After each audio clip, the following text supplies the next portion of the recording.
This week on Gravel, we talk about snow again because, well, we just can't get enough of it.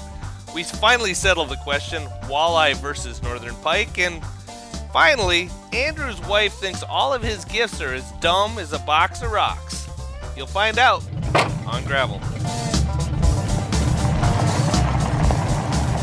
You are too? Well, that's another elegant intro to On Gravel. You've somehow stumbled and taken arterials that ended up into secondary roads and then 2 tracks, and now you are on gravel. The best podcast to listen to today. My name is Andrew McKean. I am reporting from eastern Montana. Ryan Bronson is here in south central Minnesota in the Twin Cities on the shores of Blackhawk Lake. And this is the one and only Eric Dinger. Lincoln, Nebraska, USA, home of the most snow in this state ever. Over it. All right, so let's do something else. If we're going to keep this intro in here about, how we were arguing over whether we recorded, I think at some point we're going to have to explain to our listener how we actually record these episodes, because that is the number one question I get from people. But first, by all means, talk to me about your 6 inches of snow that you're dealing with in Nebraska while I look out at drifts that are reaching the edge of my garage. Yeah, I'd sure like to hear about probably the little freezing rain that you got there. Well, as my snow mentors, I will tell you I have much to learn yet. But Nebraska is at 47.5 inches of snow for this winter, which is an unconscionable amount of snow in an area that usually averages 26. And so, albeit we probably don't have as much snow as you, we are so far from equipped to deal with it that it feels a little like maybe winter will never end. We got 10 inches of snow Saturday, and it's all still on the roads. And so this is a drive at your own risk, take an hour to get to work kind of day in Nebraska. And I am so excited for spring turkey hunting, I can hardly stand it. I need to get out. Maybe it'll be like our spring turkey hunt last year, Dinger, which was in like 5-foot drifts. Oh, man, that was crazy. Yeah, we were out west, Bronson, April 15th, I think it was.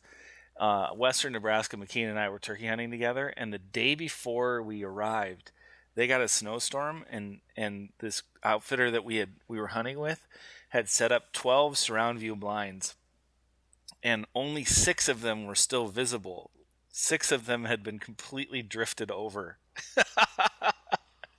Oh my God! Well, now the Primo surround view blind, it is a true wonder. I mean, it's a blind without a blind spot, I hear.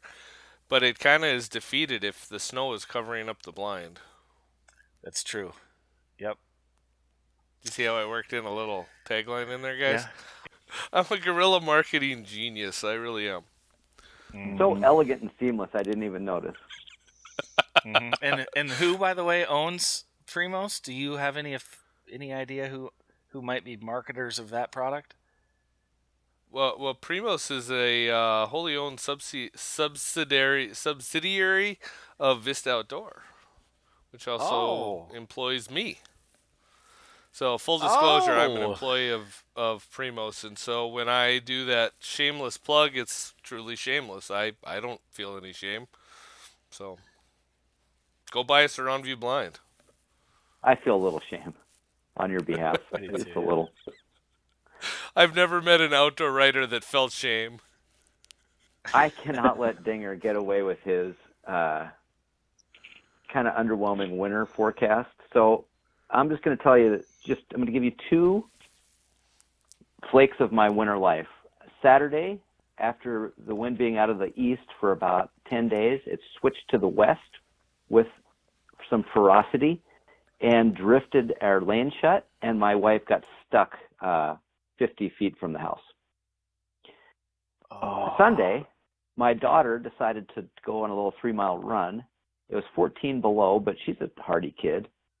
She got first-degree frostbite. I don't think she's going to lose her finger, but I showed the picture of this to the 2 fellow podcastians, and it's the most intense flash burn from cold I've ever seen.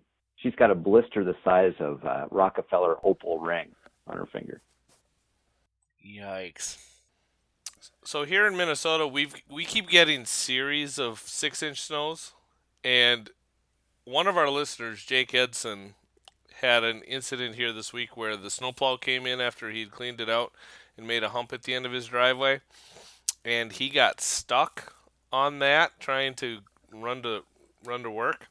So we went in and got his wife and asked his wife to get in the car, and he was gonna push it, and so he was rocking the car back and forth, rocking the car back and forth, and it wasn't getting out. It wasn't getting out, and his wife rolled down the window and said, "Should I put the car in drive?"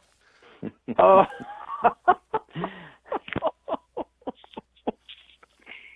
Hmm. Not her best. It's actually too cold here to go ice fishing, which I can't believe. But my buddy who's got an airboat, we spend a couple of sessions every winter spearing for pike out on the Lake of Fort Peck. And the airboat's the greatest thing in the world to just skiff over the questionable ice. He says there's too much snow on the ice to run his airboat. So we're kind of dry docked right now.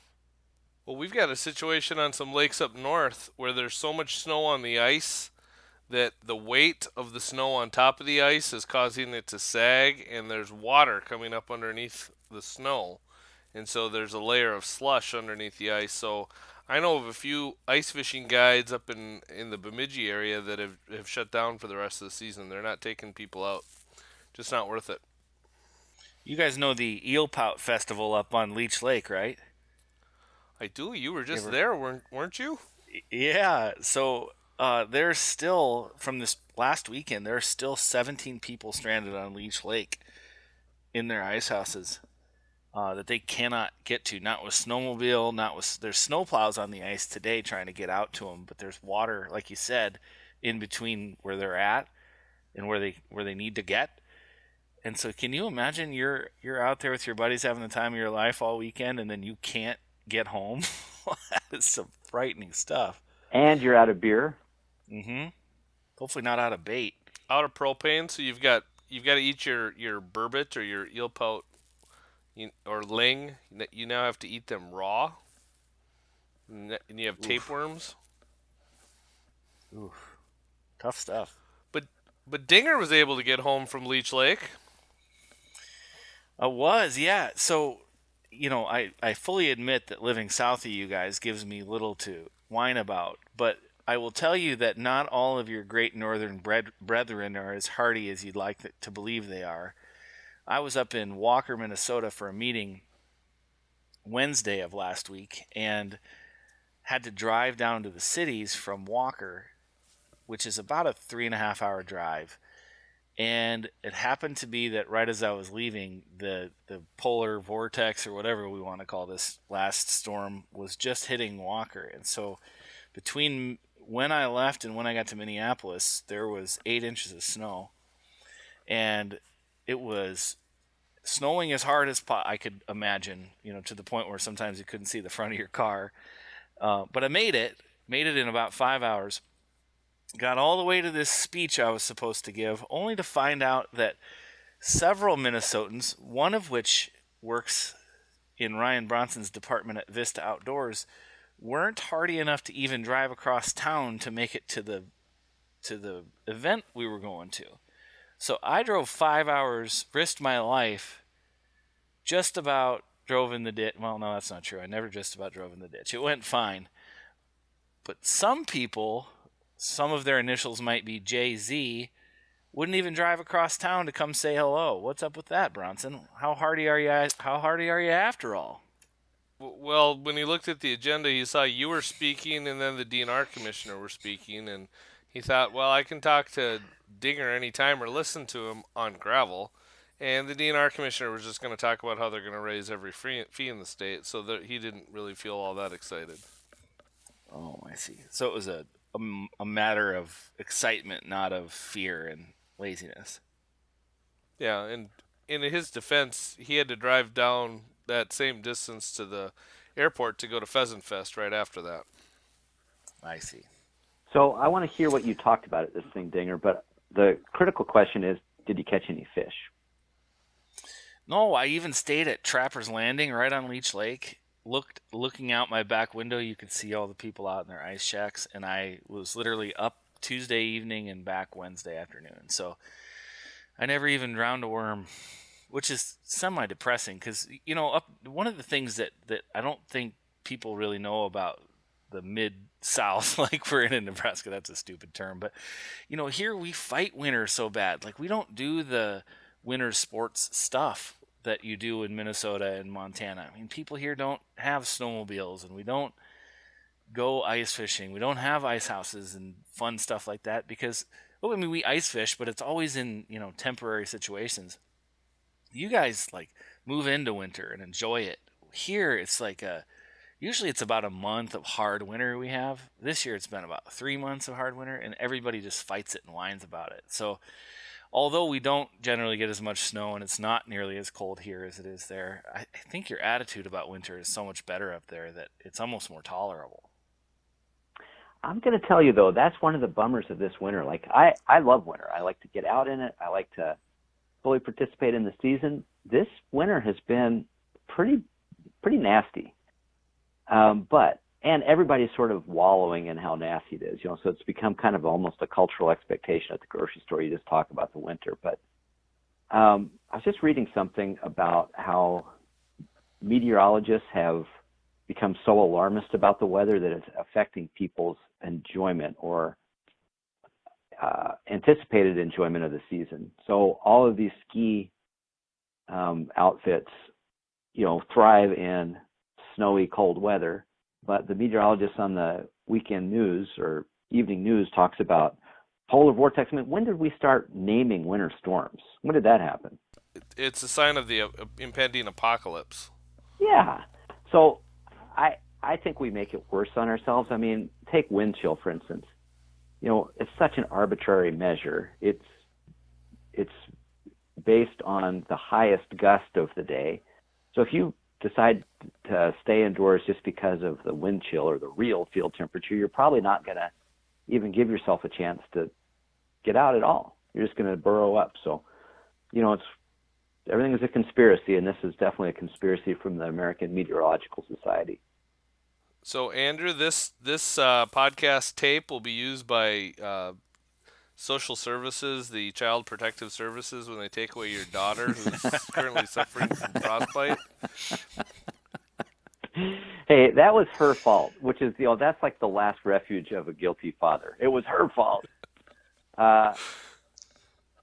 She's got her driver's test on Monday, and so my wife was taking her out doing a little winter driving, just kind of get her chops in. And my daughter she's a pretty hard worker, and she cares a lot about being prepared for this upcoming track season. So she had taken all of her running stuff and had my wife drop her out 3 miles from home. But it was 14 below with a little wind. But my daughter's hands run hot. Apparently, I can see it a lot of times when she runs. They get red and sweaty. So in the gloves, they got hot, and then all that sweat formed, and then they got super cold. Most of us sane people would have kept our gloves on and just endured the cold sweat. She took her gloves off and put her little dainty fingers up under the sleeve of her jacket. So. Oh, man, that's how she got it on her knuckles. Yeah, exactly. Dang it. Although I am her track coach, so I'm kind of doubly damned when it comes to the investigation. Dinger, what were you talking about in Minnesota? Well, okay, so I got 2 stories to tell you on Minnesota. The first is something of a dad joke. Just warning you guys not to laugh when this happens. Okay, you ready? No laughing. Make it awkward. Make it awkward, please. Wait a second. Let me get my laugh suppressant medicine. Okay. So I'm driving south. Our laugh suppressor is Dinger.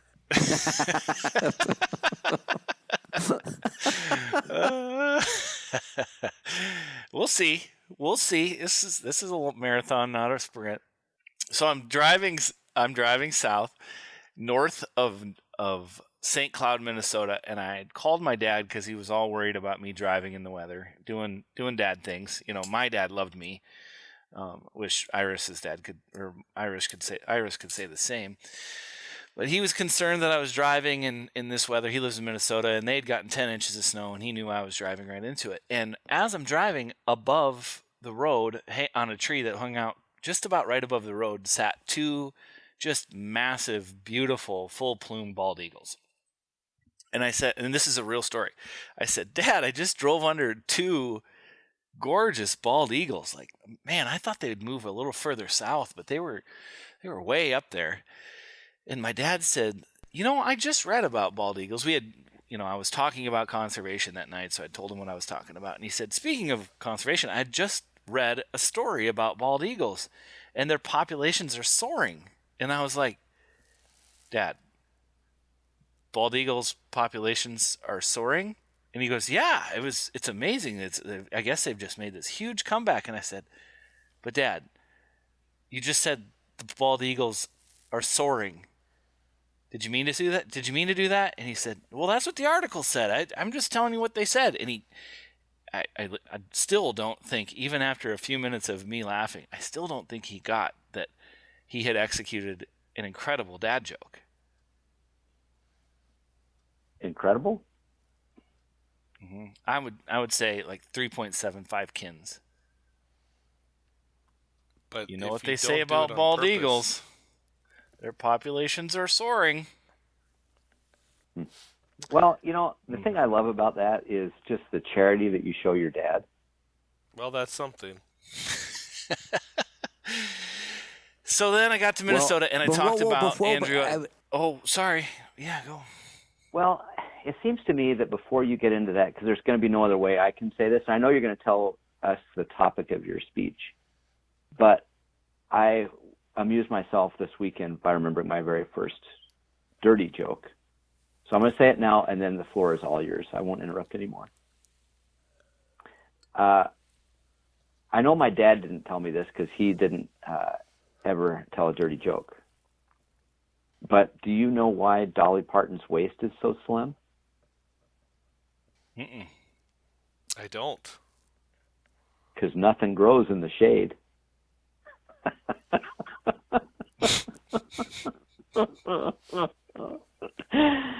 It still cracks me up.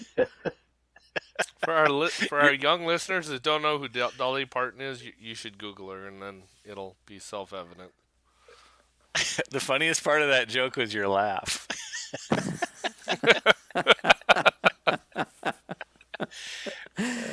That laugh had like a longing fondness for days of better jokes.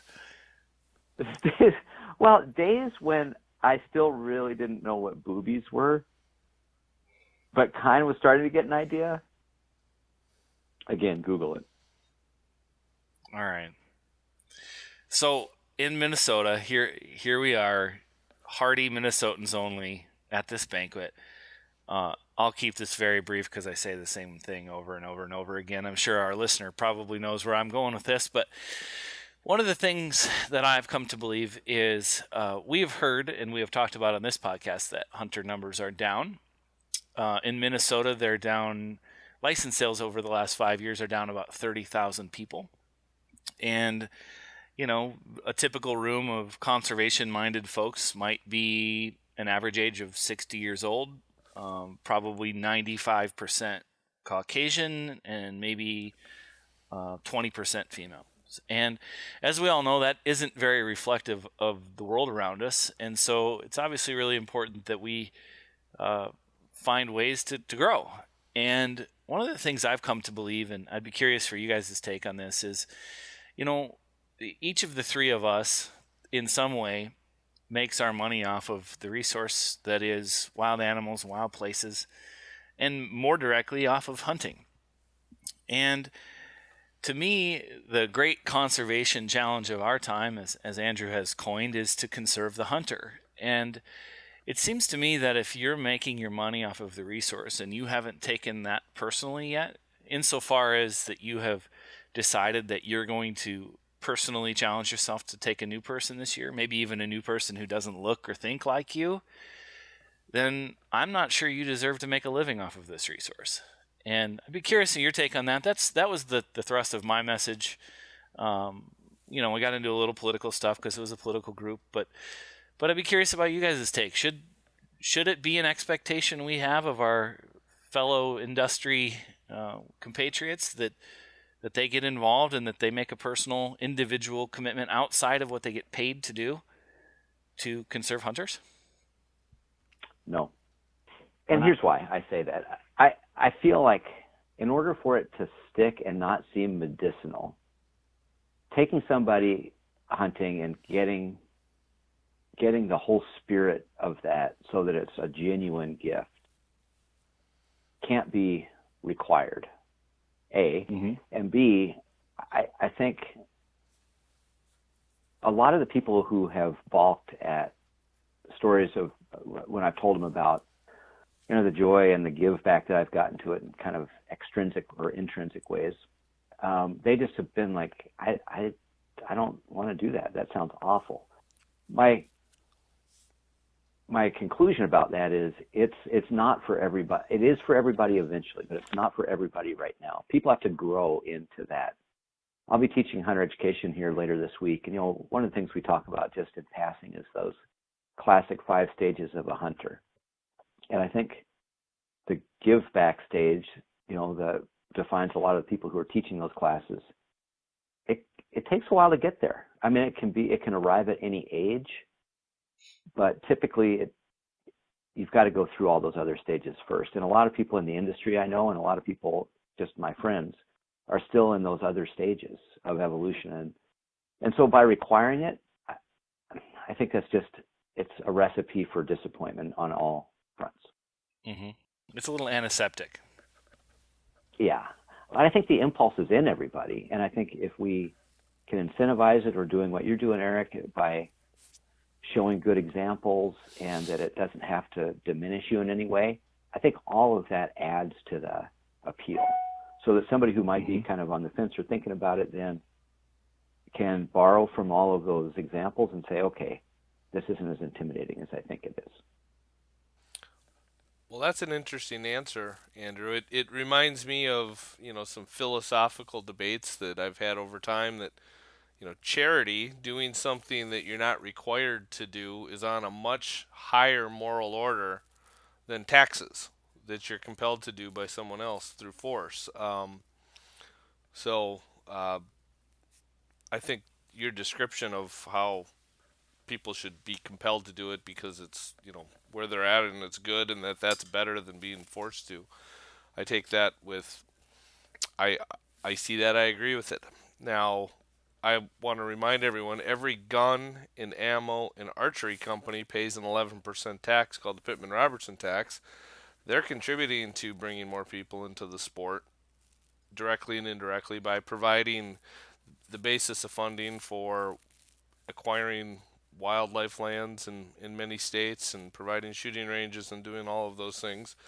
Um, my company, Vista Outdoor, we've covered that already. We feel that we've got a responsibility above and beyond that because our company, well, used to be profitable, but ostensibly makes money off this resource, and that we've got this philosophy in part going back to when federal got started, federal ammunition in 1922, that if we didn't invest in the resource, if we didn't try to restore wildlife, that, well, it was kind of pointless to be an ammo company because eventually the whole industry would go away. So there's a practical sense to it's in our interest to make sure that the industry that we're built around, wildlife and shooting sports, that we sustain that.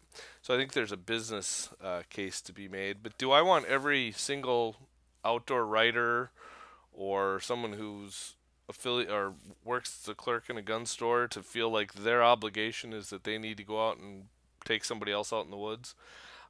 That's nice if they would, but not everybody is necessarily suited to do that either. So I guess I get your point. But if I had to give a simple answer to your original question, is it incumbent on the industry to recruit new people?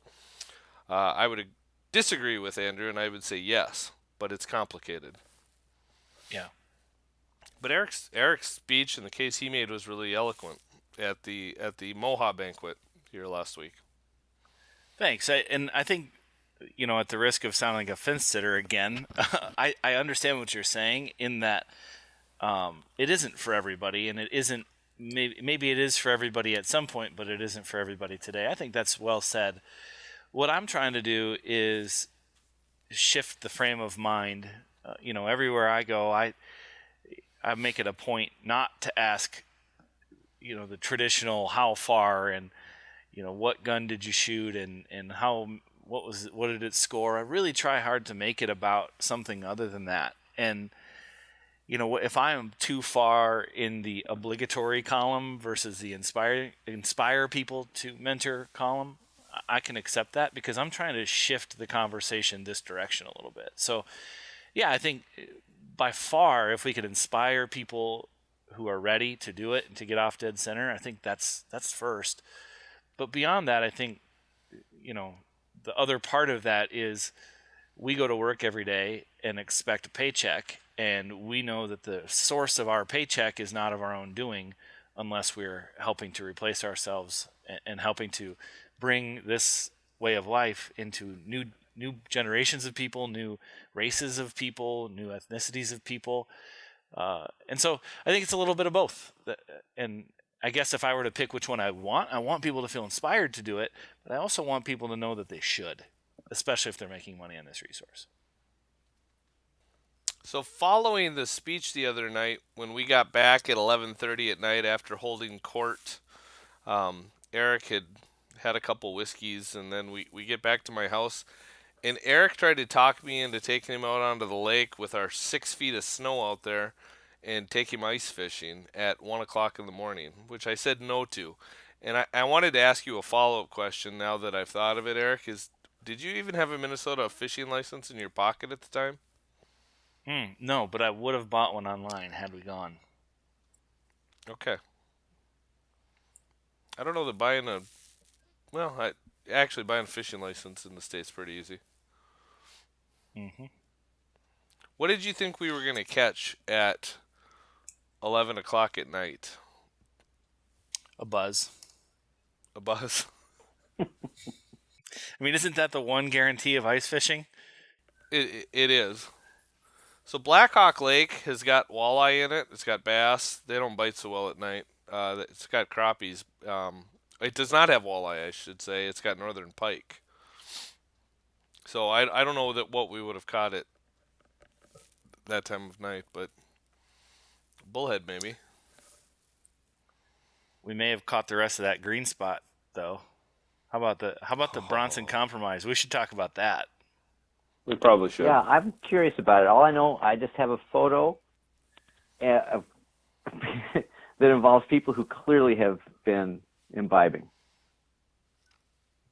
Well, I was intentionally making a face like I was displeased. I was pretty happy at the moment. So the Bronson Compromise is Ryan, as our listener probably knows, enjoys bourbon. I love bourbon. Andrew loves bourbon. I also really like Irish whiskey, but Ryan's wife is more of a Scotch fan. And a while back, I had this Irish whiskey that tastes like an aged bourbon had a baby with an aged Scotch, and it sits perfectly in between the two, and it is fantastic. And so, as a payment for letting me stay in their house, I brought the Bronsons, what I coined the Bronson Compromise. And what'd you guys think? I thought it was pretty tasty. My wife thought it was tasty. She also pointed out that yeah, you, me, and Nate Prouty pretty much drank the whole bottle that night. So She's and she was very judgmental when she said it. I think she should just be happy I didn't throw a party at your house.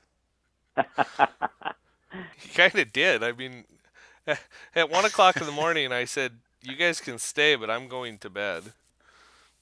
Oh, I've heard that line before. So I took off my pants and was got under the covers and started reading the New Yorker.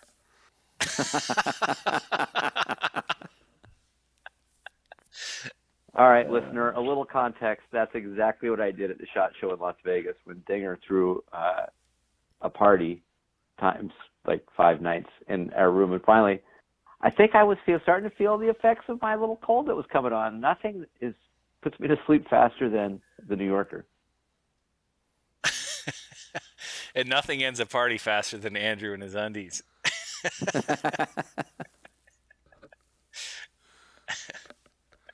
Well, didn't you have a dichotomous question for us as well, I Mr. did. McKee? I appreciate this. I couldn't tell. We're a little rusty. We've been off for a week and change. I couldn't tell if I was being set up for the dichotomous question, but it feels real. Kind of a winter question. You brought up ice fishing. So at least in my part of the world, and I'm going to guess in Bronson's part of the world, less sure about greater Lincoln area, you're kind of either a walleye guy or a pike guy here. This is the great Piscean shield question, that kind of it's a bright line that divides people within these areas. North of the line, you're typically a pike guy. A little south and east of the line, maybe you're a walleye guy. But Bronson, what's for you? If you had your druthers, you have one or the other fish on the end of your line, or you can predict what you're going to catch in a day of fishing, which would it be? Well, as a good Minnesotan, I'm supposed to say walleye. It's our state fish, but I'm not. I'm a pike guy. I'd rather catch a pike than a walleye. They fight harder. Old Snot Rocket?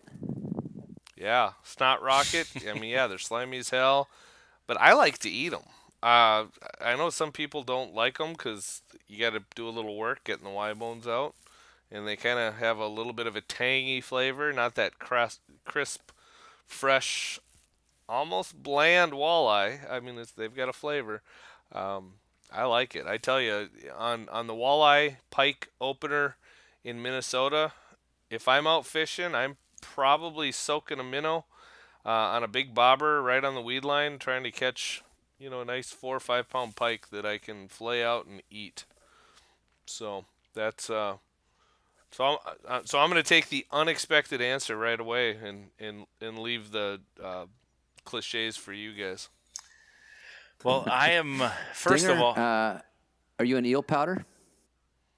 Yeah, I would be happy to be an eel powder, but wasn't able to stay. First of all, you're the first person I've ever heard say they tried to catch a walleye or a northern on a bobber. I'd like that pointed out first. I'm going to agree with you, Bronson. I fish 99% of the time in walleye or pike waters. I fish for walleyes, but there's no doubt about it. A pike is more fun to catch. It's just, Jim Zumbo always says, "I fish for food. I fish for food."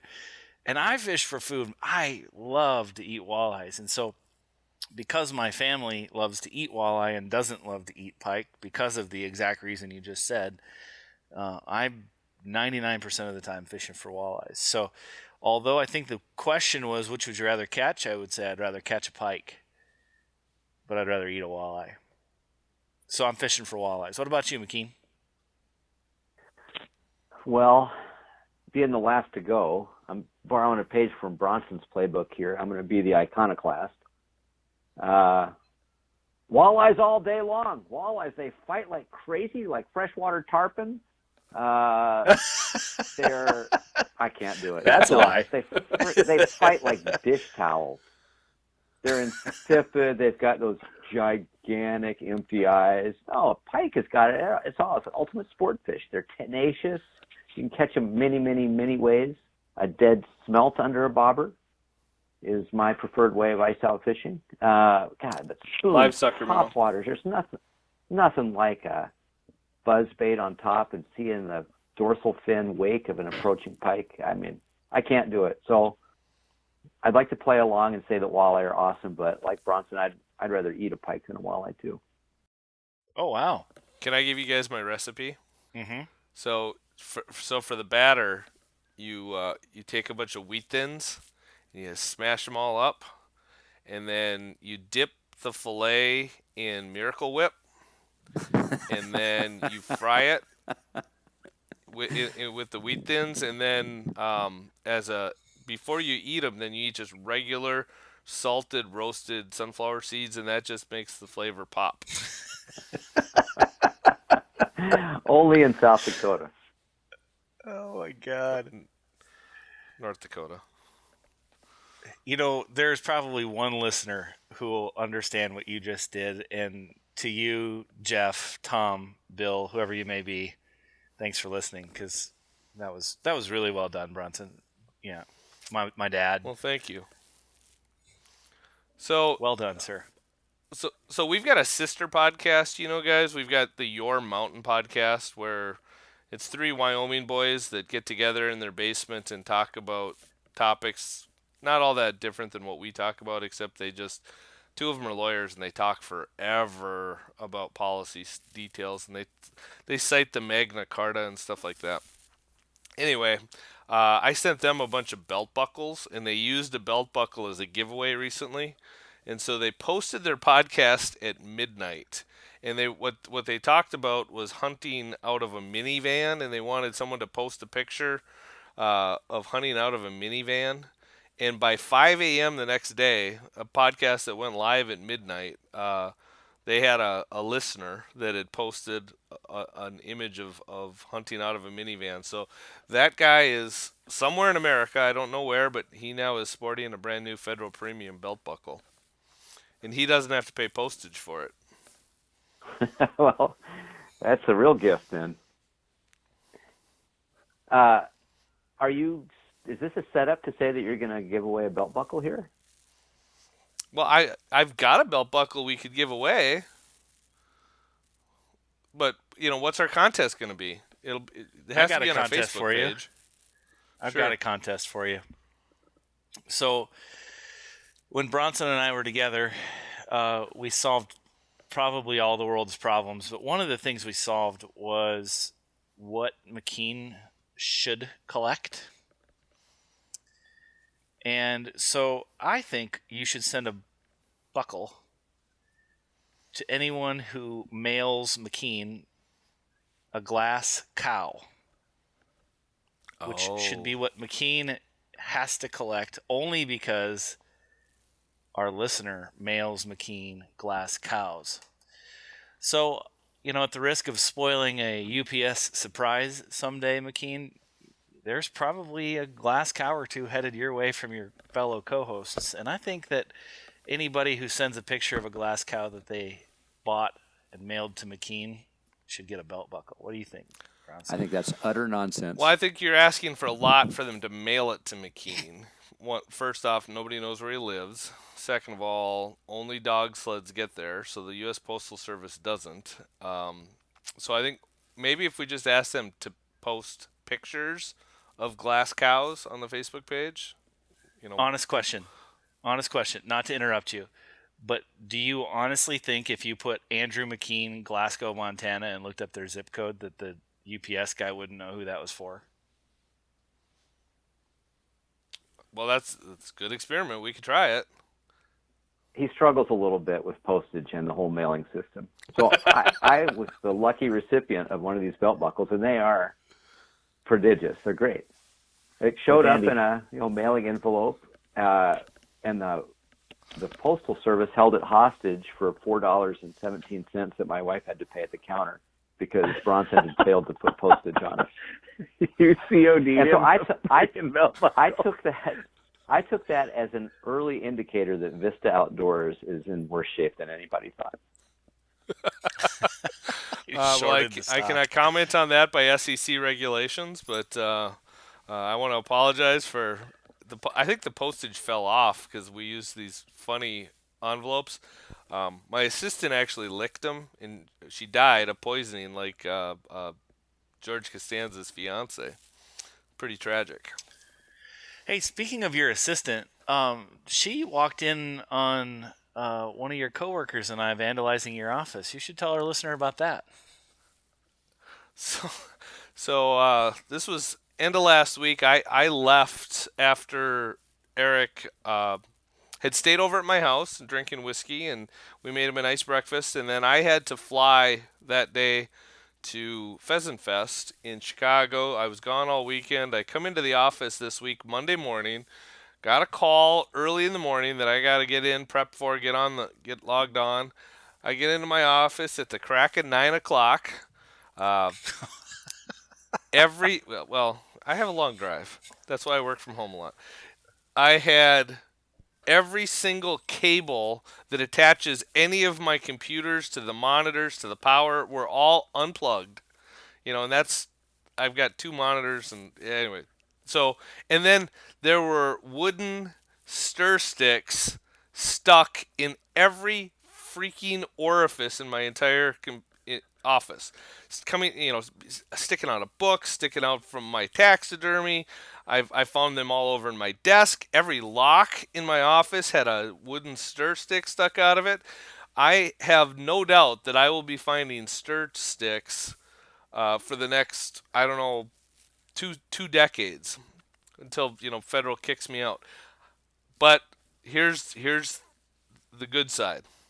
They're wooden stir sticks. They're not plastic straws, so they're legal in California. And you got some firewood starter. Oh yeah. I think the fire that burns that building is going to find the last of them, because there is significantly more than I thought even justifiable.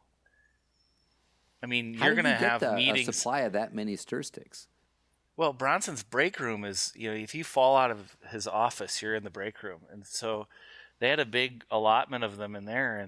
And so JJ and I mean, Bronson, you're going to be in a meeting when you're ready to retire. At your retirement party, you're going to open a folder and there's going to be a stir stick in there. I mean, there is a lot of them. A lot of them. And by the way, I tip my hat to you. Payback is a bitch. I can take it. I just want to know, though, how long were you sitting in front of your computer and how many calls to IT did it take before you realized that the monitors were unplugged? So it took less than 10 minutes. I didn't call IT. So I don't call IT. I just bellow because I just, Kathy! And Kathy doesn't listen to our podcast, but if she did, she could attest to this. Um, and so I couldn't get. We just had a big corporation. We also have all of these security updates all the time because we're quite certain the Russians and the Chinese are trying to hack our systems, which actually used to be true when we were a defense contractor. Probably still is true. But so I just assumed it was some update that was messing things up, but it's getting closer and closer to when I have to log on to this call. And then I stand up and I realize none of the lights are on the monitors. And so I go around to the back, and that's when I see that every cable is unplugged. Every one of them. So, well played, sir. I hope you're proud of yourself. If you think your dog makes a mess in your office, you ain't seen nothing yet. He's going to poop on your Challenge floor. accepted. Fair warning. Oh, Yep. no. Don't give him any bones. No kidding. Boiled or I've been not. saving up bones for my next trip to Nebraska. I've got rawhides I'm going to swallow.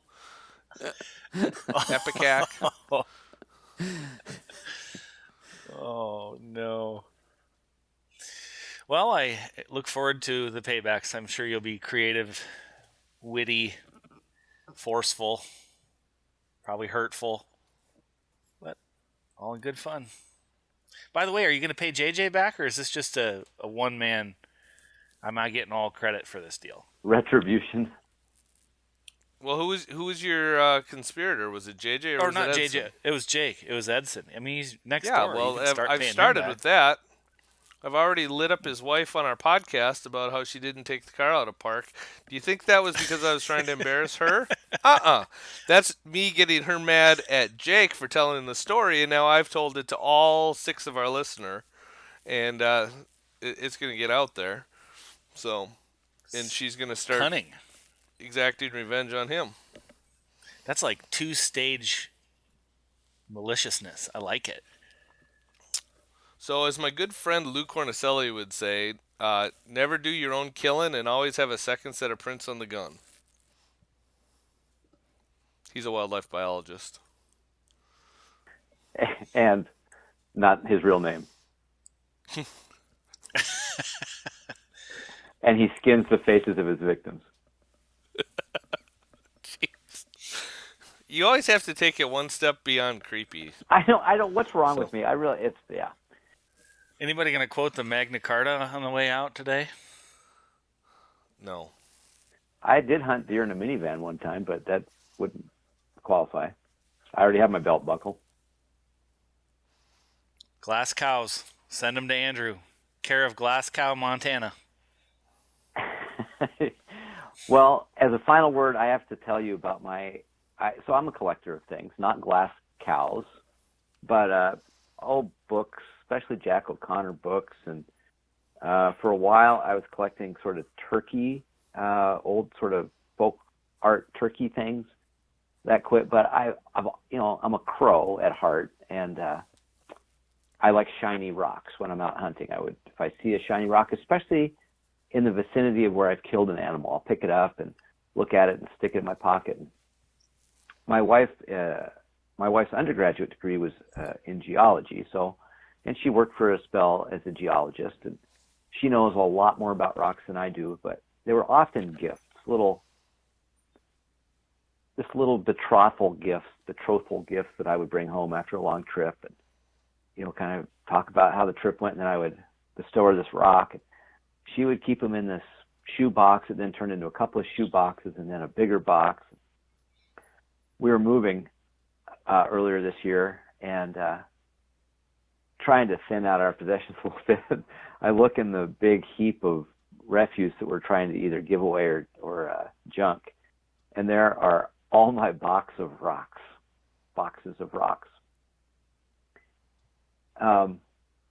And there were some precious rocks in there. I mean, maybe flakes of arrowheads, maybe some obsidian and jade, and just, meaningful rocks. And so, I was kind of aggrieved that I kind of high-graded them into one shoebox, and I brought them into my wife. I had my pouty face, and I said, "What? You must not have meant to throw this away." And she said, A, you don't know rocks, and B, those are really boring rocks. Oh. Broke my heart. But she was kind of right. And as she described it, she's like, I've always, I've taken your gifts of rocks in the spirit that they were given, just as kind of a love token, she said. But, she's like, I don't know where you picked it up. It has no context for me. It's like, rocks are part of a landscape and maybe a strata. And just picking up rocks in the wild, like, I don't know. They don't mean anything to me. And I couldn't argue that point. So now I just bring her rusty nails from various trips.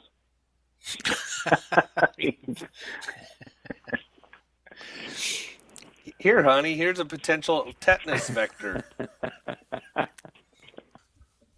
That would be a great band name. Tetanus Vector? Tetanus Vector is nice. Well, Dinger's got to go. Where are you going to? Parent-teachers conference? Yeah, the day that as a child I dreaded more than any other. Oh, I hated parent-teacher conference day because I couldn't behave myself the way I was probably supposed to, and my parents, you can imagine. I mean, my behavior hasn't improved that much, so I hated this day. My kids are so damn good, though. It's like non-news to come home. It's like, oh, your teacher said you were good, and you're getting good grades, and you're nice to people. Wow. Like, live a little, Well, yeah. Light the school on fire, wouldn't you? Pull the fire alarm at a minimum. Come on. Nah, yeah, headed to parent-teacher conferences, which I'm sure you're dreading because they're going to ask you about what you did to your daughter's hand. Oh, yeah. No, I've never had a good parent-teachers conferences never sat well with me. From the time I was a little kid, where at the parent-teachers conferences, I was accused of being a thief and stealing stuff from the school in front of my mom. Oh, man. Did you steal rocks? I didn't steal a thing. Glasgow jerseys? I didn't steal a thing, okay? But I'd been in the school. I came back in for something, and a janitor saw me the same weekend that somebody did steal stuff from the school. So it was like a Lou Cornicelli mistaken identity kind of thing. But I got paddled for it when I got to school on Monday. That was how it all started. Mr. Vance was our principal. He was a Korean War vet and not right. But he had this gigantic paddle that the shop class had made with like 48 holes in it that hung above his desk. It said the Board of Education. Oh, it wasn't called the 38th parallel?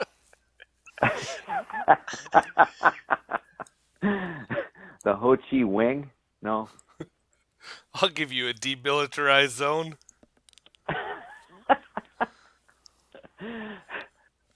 The Soul Board, the Soul Searcher?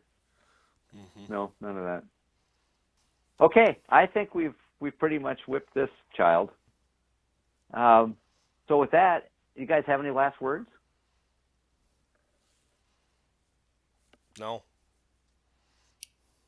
The eagle population is soaring. I believe I want to hear about your collections in our next episode. So, dear listener, please go to our Facebook page. If you have a photo of a glass cow, won't you please post it on our page? And you never know what kind of postage due surprise you'll get. So, with that, we'll see you here next time. And until then, keep it on gravel.